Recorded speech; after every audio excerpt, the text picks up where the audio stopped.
जरा सोचिए, भारत में कोई जुर्म होता है, लेकिन उसका सबसे अहम गवाह किसी और देश में बैठा है। तो सवाल ये उठता है कि इंसाफ कैसे होगा? क्या सरहदें न्याय के आड़े आ जाएंगी? आज हम ठीक उसी कानूनी रास्ते को समझने वाले हैं जो इसे मुमकिन बनाता है। और ये सवाल आज के दौर में हमारी इस कनेक्टेड की हुई दुनिया में बहुत ही ज्यादा रेलेवेंट है। देखिए, सबूत तो बॉर्डर्स की परवाह नहीं करते, वो तो कहीं भी हो सकते हैं। तो फिर हमारा जस्टिस सिस्टम कैसे करे? इसका जवाब एक बहुत ही इंटरेस्टिंग लीगल प्रोसेस में छुपा है। तो चलिए सबसे पहले इस प्रॉब्लम की स्केल को समझते हैं, मतलब क्राइम विदाउट बॉर्डर्स। देखिए, 21वीं सदी में जस्टिस के सामने ये एक बहुत बड़ा चैलेंज है। जो फिजिकल बॉर्डर्स हैं वो अक्सर सच के रास्ते में एक दीवार बन जाते हैं। तो सवाल ये है कि जब एविडेंस और विटनेस हजारों किलोमीटर दूर बैठे हों, तो ये पक्का कैसे किया जाए कि इंसाफ होकर रहेगा? तो फिर ये लीगल सिस्टम्स आपस में कोऑपरेट करते कैसे हैं? भारत के पास इस गैप को भरने के लिए एक खास मैकेनिज्म है, और आज हम उसी की गहराइयों में जाने वाले हैं। अब इस पूरे प्रोसेस के दिल में है एक लीगल रिक्वेस्ट। पर यह है क्या चीज आखिर? कानूनी जबान में इसे कमीशन कहते हैं। अगर बिल्कुल आसान शब्दों में कहें तो ये कोर्ट का एक ऑफिशियल ऑर्डर है। किस लिए? किसी ऐसे गवाह का बयान लेने के लिए जो खुद कोर्ट में नहीं आ सकता। ये एक तरह से न्याय के हाथ लंबे करने वाला टूल है।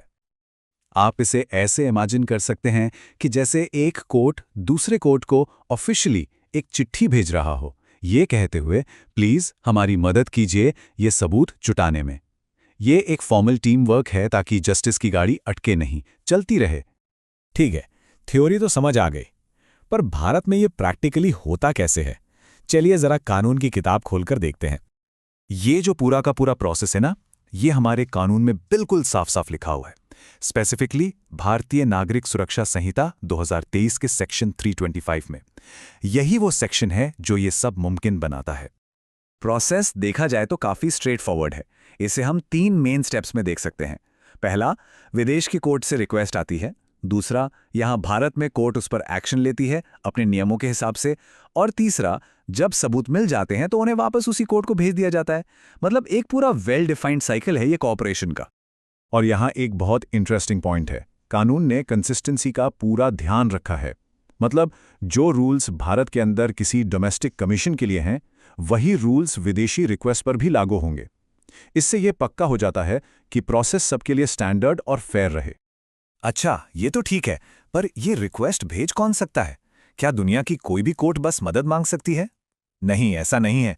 लॉ इस बारे में बहुत स्पेसिफिक है।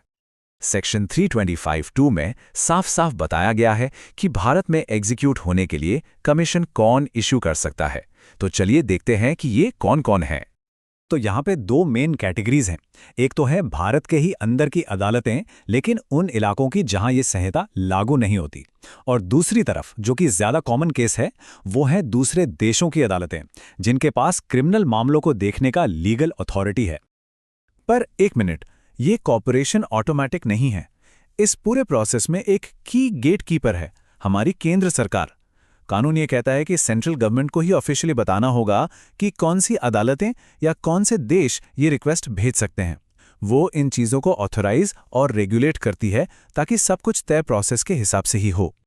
तो चलिए अब थोड़ा जूम आउट करते हैं और बिग पिक्चर को देखते हैं। आखिर ये पूरा मैकेनिज्म इतना इंपॉर्टेंट क्यों है? ये सब कुछ ग्लोबल जस्टिस को कनेक्ट करने के बारे में है। ये जो सेक्शन 325 है ना, ये असल में लीगल सिस्टम्स के बीच एक पुल का काम करता है। ये उन सिस्टम्स को जोड़ता है जो शायद वैसे अलग थलग रह जाते। इससे इंफॉर्मेशन फ्लो करती है और न्याय को अपना रास्ता खोजने में मदद मिलती है, चाहे सबूत दुनिया के किसी भी कोने में क्यों ना हो। और आखिर में यही तो सबसे ज़रूरी बात है।